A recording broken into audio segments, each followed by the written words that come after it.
we're going to lead off today with our municipal partner, the Briarcliff Manor Village Mayor, Stephen Vescio, who has a village of about 7,700 people nestled quite nicely on the Hudson, right between Ossining and Cortland Manor, and they do a fantastic job of having just a wonderful community, about 7,700 people that are in it, and a lot of the work that happens is a partnership between the county, the state, the local municipality on different things that are going on. But let's let him tell more about it. So with that, let's turn over to Briarcliff Manor Village Mayor, a good friend, I just say Steve Vescio. Come on up, Steve.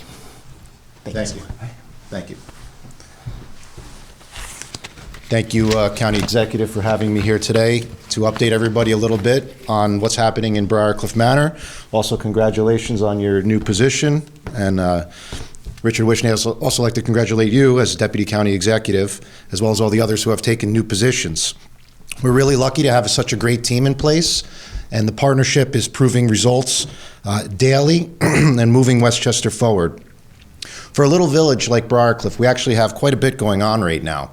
We're just about to start our downtown streetscapes upgrades, which is the first downtown sidewalk project in over 50 years. That's going to bring safety improvements with new wider sidewalks, improved crosswalks, drainage, street lighting, modified parking, landscaping, new street furnishings, everything. It's being supported by a $3 million New York State grant. Behind those stores on the east side, we have a cross access which will also open in this spring, that'll open this spring.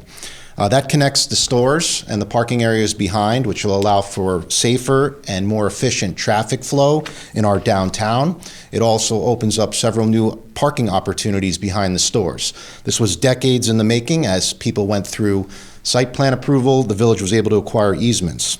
On the west side, across from Village Hall, the village acquired 1050 Pleasantville Road. That's the former Wells Fargo building. That 2.41 acre parcel was acquired 2 years ago and is currently being considered for the RFEI that was put out.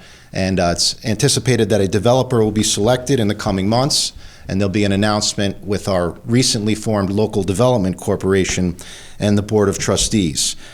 This project is anticipated to bring dozens of new apartments to the downtown, additional retail stores, a public gathering space, as well as municipal parking and a new justice center to house court and police at no cost to the taxpayers. These long overdue improvements will move the police and court out of their current facility right across the street at Village Hall, 1111 Pleasantville Road, and allow for the other departments in that building to spread out. This will allow them to be more accessible to the public, as the building doesn't have an elevator, but we did recently complete ADA improvements outside the building. We're continuing our push for the Route 9A modernization, also known as the Briarcliff Peekskill Parkway. That's something that the county has been critical in pushing forward. It's an important commercial corridor in our county, and the upgrades that are planned include new bridges, on and off ramps, drainage through the whole stretch, a new center median, wider travel lanes, and finally a pull-off shoulder. Phase 1 is beginning to be designed this year, thanks to $20 million allocated through New York State. We're going to continue to work with our county and our state and our federal partners to look for construction funding next. We keep working on our parks. We've upgraded play equipment at several parks, including Law Park, with an integrated play structure. And since we like to be efficient with our funds, we actually relocated and reinstalled that same play equipment at Jackson Road Playground, Neighborhood Park. Jackson Road Playground is also getting a new play equipment thanks to a grant from New York State. These long-term improvements, these improvements that we are performing here really benefit the community. We try to take a holistic approach and be smart about our planning. Sometimes that takes time to come to fruition, and sometimes when we get grant money, it takes a little bit longer, but it's worth it in the long run. We have a great partnership, as I said, with not only the county, but the town, our state, and even our federal representatives, and it's really great to see government working together for the benefit of the taxpayers. So we're very fortunate in Briarcliff, and we're very fortunate in Westchester with such a great team. So thank you again for having me here to speak about Briarcliff. Thanks, Mayor.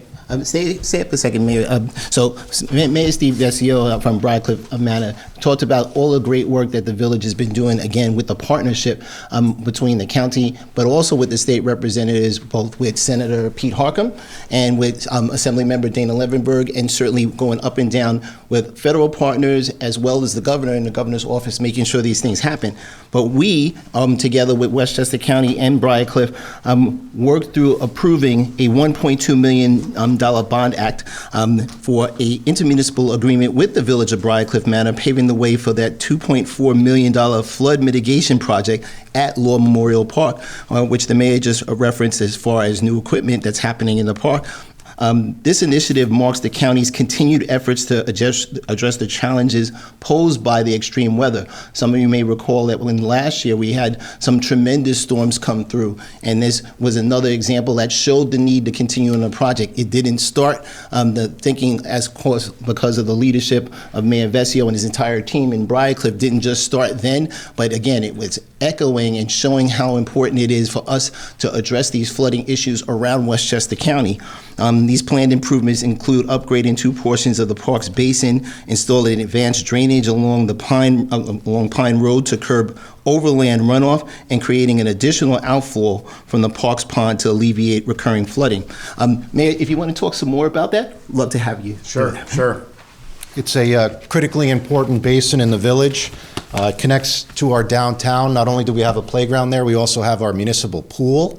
And what happens is the holding pond next to the pool is at the bottom of the basin. So all the water from the Law Park drainage basin comes down to that area. It currently has one outlet. And if it's overwhelmed by too much rain or it gets clogged up with debris, the pond rises and the village pool gets flooded with sediment and everything else. So we have to shut it down for a period of weeks. Costs a lot of money. And during the summer, especially if it's hot out, we really need that pool. It's the only one that we have. This is phase 2 of our 3-phase solution to the Law Park drainage basin issues. Phase 1 was Tuttle Road, which was a 50-plus year project. There was no drainage there at all. We installed it. We installed new sidewalks. We installed new asphalt paving, and we actually extended the sidewalk since there was a gap missing. So now that whole area is walkable to our downtown. This phase 2 that the county is graciously working with us on is going to install drainage that currently doesn't exist at all on Pine Road from Birch down to Elm, and it'll install, very importantly, a second outlet from the pond out to the Pecanico River, so that during these larger storm events, we can preclude some of these financial damages and inconveniences from occurring. After this, we have 1 phase left, and that's to upgrade an undersized facility on Elm Road, crossing South State Road. It's a little bit complicated with some of the utilities there, but with this section being completed, and Tuttle Road takes care of many of the problems that we were experiencing. That was people's homes that were getting flooded up on Tuttle Road due to the lack of, on Pine Road, due to the lack of drainage. The water travels to surface. Now the water will be controlled in a pipe and directed where we want it to go. As it hit Elm, it would flow right over the basins because there was so much, and it would go into the church's property, which was another issue. So this is really going to have a real impact on Briarcliff, a real impact on the people of this area, and we are truly grateful for your partnership in this. Mayor, thank you. Thank you, Mayor. Really appreciate that. And again, Mayor Steve Vescio from the Briarcliff Manor Village, the reality again is that this is just another one of those projects, and again, it continues to show the partnership, the county, and all of our local municipalities, whether it's the village or a town, working together with our county board of legislators, with your village board of trustees, and everyone working together to make sure that we're addressing affordability and things that happen not only just at the village level, but for all those homeowners and the church properties that continue to be flooded is something that's great. Again, congratulations, Mayor. Thank you. Thank you so much. Right.